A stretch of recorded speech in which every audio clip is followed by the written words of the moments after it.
everyone, and thank you for joining today's webinar. My name is Pavel Goriaco. I'm a clinical pharmacist at Montefiore Medical Center in the Bronx and an assistant professor of epidemiology and population health at the Albert Einstein College of Medicine. I'll be moderating tonight's program, which is the first in our health equity series put together by the New York City Society to acknowledge and address the inequities and social conditions that result in disproportional mortality and disease burden in our communities. This first installment of the series today will discuss the intersection of racism, diversity, health, and pharmacy practice. We will have 4 panelists present on these topics, followed by a moderated discussion, and hopefully we'll have time to answer some of the audience's questions. So if you have questions, please put them in the chat box. I want to mention that in developing today's program, we relied heavily on the input of our larger planning and stakeholder committee consisting of various members in our New York City pharmacy community. And they really helped shape the content of the first installment today. So I just want to thank them for making tonight's program possible. And additionally, I really want to thank our national organization, ASHP, for putting together a task force on racial diversity, equity, and inclusion, which inspired us to start this conversation in our local New York City chapter. I believe some of the members of the task force may be joining the webinar, Dr. Vicki Powell and Dr. Paul Walker. So if you're on, we just want to extend our thanks to you for your support and encouragement for this program. So for this first installment, we have a diverse array of speakers from our New York City pharmacy community. Elsen Jacob is currently an assistant professor at St. John's University College of Pharmacy and Health Sciences. She received her PharmD from St. John's University and completed her pharmacy practice residency at the Brigham and Women's Hospital in Boston. Dr. Jacob has a clinical site at the Mount Sinai Hospital, where she serves as pharmacy faculty for the family medicine residency and the pharmacy residency programs. Dr. Jacob also serves as the New York City chapter's St. John's University faculty liaison. Jennifer Bouillon received her PharmD from St. John's University College of Pharmacy and her master's in public health from the Johns Hopkins Bloomberg School of Public Health in Baltimore. She completed a PGY1 residency at the Brooklyn Hospital Center and a PGY2 pharmacy residency in underserved care and global health at the University of Pittsburgh Medical Center. Dr. Bouillon currently serves as an assistant professor in the Department of Clinical Health Professions at St. John's University and a clinical pharmacist in primary care at Project Renewal, a nonprofit organization which provides medical and social services to people experiencing homelessness in New York City. Mabo Kluje is a senior director with the Acuity team with responsibility for coverage of members in the New York City area. She received her Doctor of Pharmacy degree from the Philadelphia College of Pharmacy and completed her PGY1 residency at the New York Presbyterian Hospital. She received her Master's of Business Administration from the College of Graduate Studies at the University of Health Sciences in Philadelphia. Mabo has served in several positions within the New York City Society, from Director at Large to President-elect to President, and she's currently the immediate past President of the Society.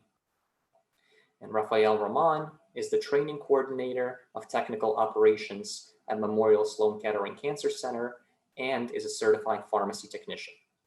Rafael received his Bachelor of Arts degree from the City University of New York City College. He works as a member of the Training and Education team in MSK to provide pharmacy onboarding and training for new pharmacists and pharmacy technicians.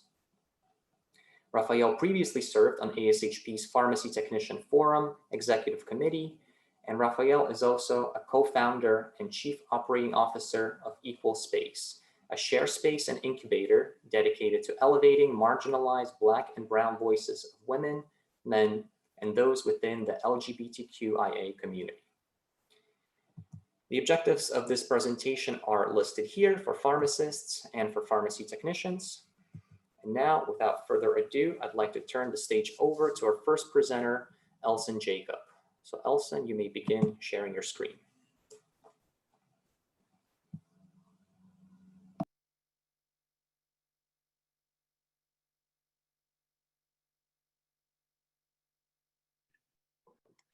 Hi, everyone. Thank you so much, Pavel, for that introduction. I wanted to first provide some definitions and also go over a land acknowledgement. So in case you're not familiar with land acknowledgements, a land acknowledgement is a statement that recognizes the enduring relationship that exists between Indigenous peoples and their traditional territories. It calls upon us to commit to continually learning about our history, to give voice to truths, and to serve as better stewards of the land that we inhabit.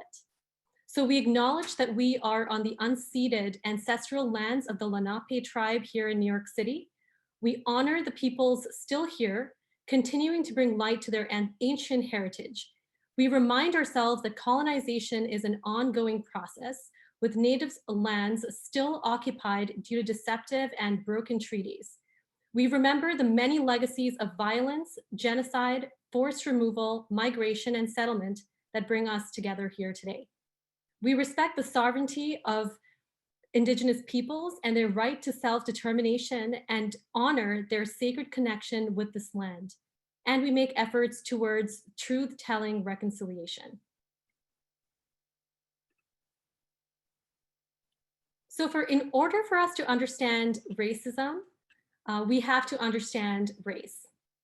So I'm going to first start out by speaking about some of the terminology here. So race is an ingrained concept in our society in the United States. However, for thousands of years, the world did not actually have a concept of race. In fact, the way that we think of race is actually only a couple of hundred years old. So we also want to really acknowledge that race is not a biological construct, but rather a social construct. And this has evolved over time. It was actually created to legitimize racial inequality.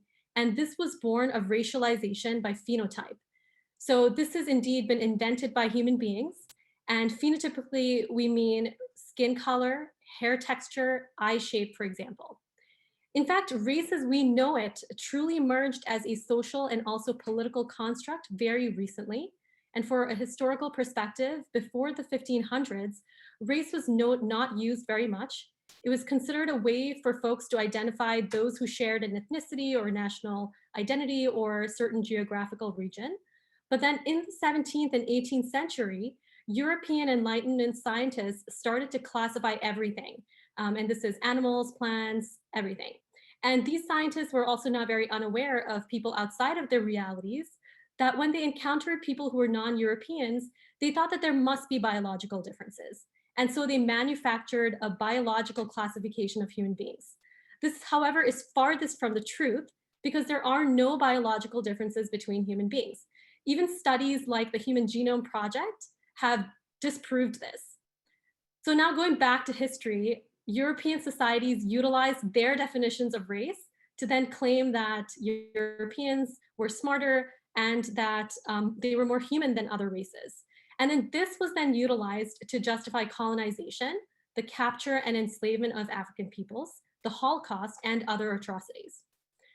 So as Angela Saini notes in her fantastic book, Superior, The Return of Race Science, race is an inaccurate notion that groups of people have certain innate qualities that are not only visible at the surface of their skins, but also runs down into their innate capacities.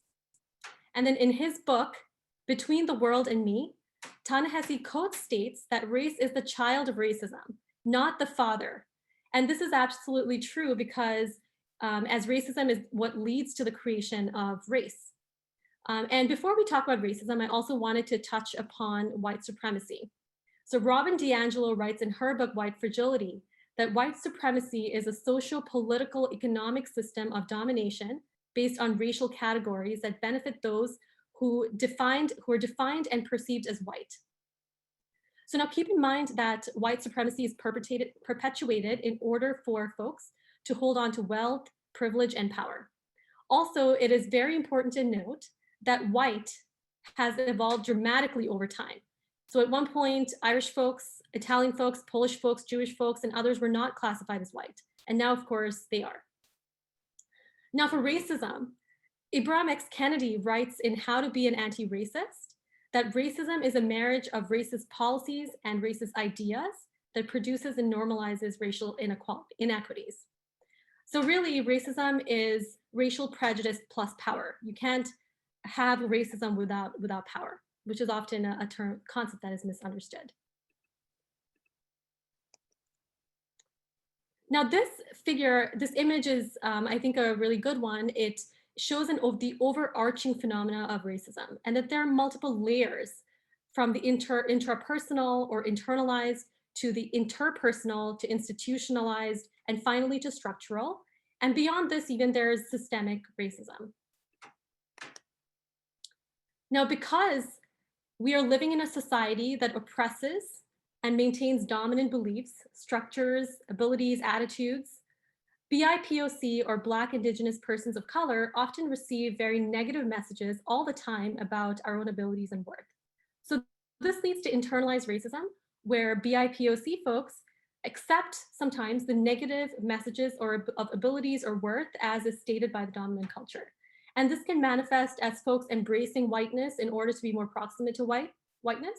And folks may also start rejecting their cultures, straightening their hair, bleaching their skin, in lots of different ways. And that this is not always because of internalized racism, but oftentimes it is. And I can say that from my own personal experience, having classmates in high school that were all white for the most part, I also can say that I internalized racism at that stage. And it took me a while to understand that what I was doing was actually anti-Blackness.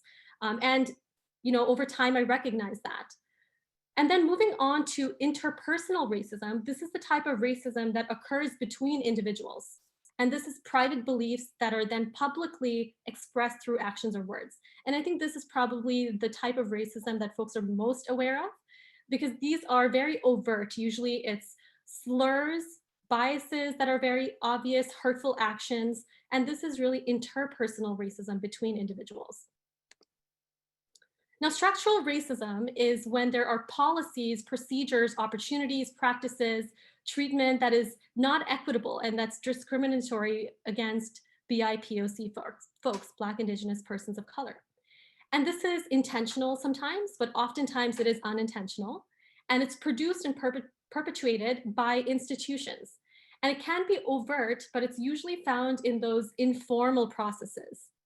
So for example, hiring and promotional practices, the undervaluation of contributions of folks of color, where if a person of color might make a suggestion, it's not really as valued as somebody maybe who's white. And also BIPOC students being more frequently punished could be examples. And then, there are lots and lots of examples, but this is overarchingly what institutional racism is. Then to move on to structural racism, this is when there's a system of bias across institutions, policies, and societies that gives privileges to white folks and also perpetuates inequity for people of color. So this, for example, is when people of color are oftentimes played as criminals in movies and media. And then this is perpetuated throughout society. And this is a form of structural racism. And then finally, medical racism. And this is a form of structural racism, and this is within the healthcare system. And all of us, of course, for the most part, work within health systems. But unfortunately, this negatively affects folks who are BIPOC, including patients. So for example, if there are biases held by healthcare workers against BIPOC folks, there are worsening outcomes. Also discriminatory healthcare algorithms, underrepresentation of persons of color in medical trials is also a common example. And even beyond this, there is systemic racism, whereby we might see insidious policies that are intentional or intentional that exist within our society here in the United States.